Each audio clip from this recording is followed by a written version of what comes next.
সম্মানিত প্রিয় বন্ধুগণ, আজকে খুবই অত্যন্ত গুরুত্বপূর্ণ একটি বিষয় নিয়ে উপস্থিত হইলাম। বিষয়টি হচ্ছে, যে সকল ভাইয়েরা আপনারা প্রিয় মানুষটিকে সময় দিতে পারতেছেন না, অনেক হতাশা দুশ্চিন্তায় জীবন উপভোগ করতেছেন, কারো কাছে আপনি বলতে পারতেছেন না, ওই সকল ভাইদের জন্য আজকে খুবই অত্যন্ত গুরুত্বপূর্ণ তিনটি খাবারের কথা বলে দেব। এই তিনটি খাবার যদি আপনি এই নিয়মে সেবন করতে পারেন, তাহলে ইনশাআল্লাহ আপনার বয়স যদি 50, 60, 70 বছর হয়ে যায়, অথবা অন টাইম ওষুধ খাওয়ার কারণেও একদম আপনি যদি নিস্তেজ হয়ে যান, এই তিনটি খাবার সেবন করার কারণে দেখবেন আল্লাহ তাআলা আপনার ভিতরে পরিবর্তন দিতেছে, শক্তি দিতেছে, পাওয়ার দিতেছে। দেরি না করে আপনারা শুরু থেকে শেষ পর্যন্ত আজকের ভিডিওটি ধৈর্য সহকারে দেখতে থাকুন। আমি সাথে আছি মাওলানা সানাউল্লাহ। এর বেশি আমরা তিনটি খাবারের কথা বলতেছিলাম। এক নাম্বার হচ্ছে আপনার সজিনা পাতা, যেটাকে আমরা মরিঙ্গা বলি। দ্বিতীয় নাম্বারে হচ্ছে কালো জিরা এবং মধু। তৃতীয় নাম্বারে হচ্ছে চিয়া সিড। তো এই তিনটি কিভাবে সেবন করব, কোথায় পাবো, এই নিয়ে বিস্তারিত আলোচনা করব ইনশাআল্লাহ। প্রথম নাম্বারে চলে আসি আমরা মরিঙ্গা, যেটাকে আমরা সজিনা পাতা বলি। এই সজিনা পাতার ভিতরে গাছগাছরা একদম ন্যাচারালভাবে আপনি নিজেই কিভাবে তৈরি করবেন, এই পদ্ধতিটা, এই প্রচেষ্টা আমি আপনাদেরকে বলে দেব। সম্মানিত প্রিয় বন্ধুগণ, সজিনা গাছের পাতা এবং মূল, এটার ফল অত্যন্ত গুরুত্বপূর্ণ, অত্যন্ত কার্যকরী। তো এই সজিনা গাছের পাতা যে জায়গায় আমরা পাবো, সজিনা গাছ বাড়ির আশেপাশে পাওয়া যায়, রাস্তার আশেপাশে পাওয়া যায়, যে জায়গায় সজিনা গাছ পেয়ে যাব, ওই জায়গা থেকে আমরা অনেক পরিমাণে পাতা নিয়ে আসবো। নিয়ে আসার পর এই পাতাগুলোকে রোদ্রে শুকায়া, ভালো করে রোদ্রে শুকায়া আমরা গুঁড়া করে নেব। যখন ভালো করে রোদ্রে যদি না শুকায়, তাহলে দেখবেন এগুলির মধ্যে পোকা ধরে যাবে। এই জন্য ভালো করে রোদ্রে শুকায়া, পাতাগুলোকে রোদ্রে শুকায়া আমরা গুঁড়া করে নিব।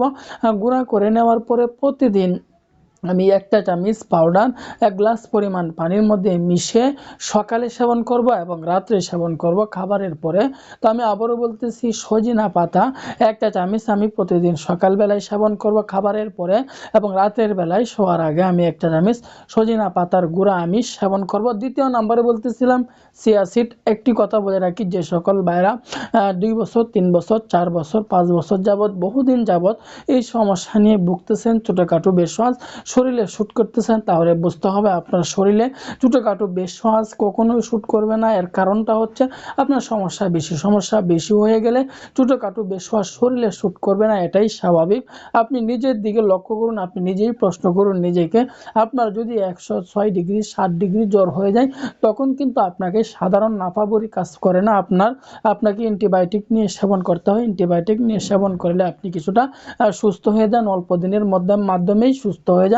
তো এই জন্য বলতেছি, ছোটোখাটো বেশওয়াজ আপনার শরীরে কখনোই শ্যুট করবে না, আপনার সমস্যা বেশি। এখন বলতে পারেন, তাহলে আমরা কি করব? তাহলে আপনি আমাদের সাথে যোগাযোগ করবেন। আপনার জন্য হাই কোয়ালিটির বেশওয়াজ দিয়ে আমরা প্রোডাক্টগুলো তৈরি করছি, তাও আবার ন্যাচারাল, প্রাকৃতিক উপায়ে, কোনো পার্শ্ব প্রতিক্রিয়া নাই, কোনো ন্যাচারালভাবে আমরা তৈরি করছি, কোনো পার্শ্ব প্রতিক্রিয়া নাই। আপনি নিশ্চিন্তায়, নির্দ্বিধায় নিয়ে সেবন করতে পারেন। যে সকল ভাইরা আমাদের কাছ থেকে নিয়ে সেবন করছে, তারা উপকার পাইছেন এবং অন্য ভাইদেরকেও ইনভাইট করছে, উৎসাহিত করছে আমাদের কাছ থেকে এই হাই কোয়ালিটির বেশওয়াজ নেওয়ার জন্য। দেরি না করে আমাদের সাথে যোগাযোগ করেন। রোগ নিয়ে বসে থাকবেন, আপনি বিপদে পড়বেন, মুসিবতে পড়বেন। বিপদে আপনাকে পড়তে হবে, মুসিবতে আপনাকে পড়তে হবে।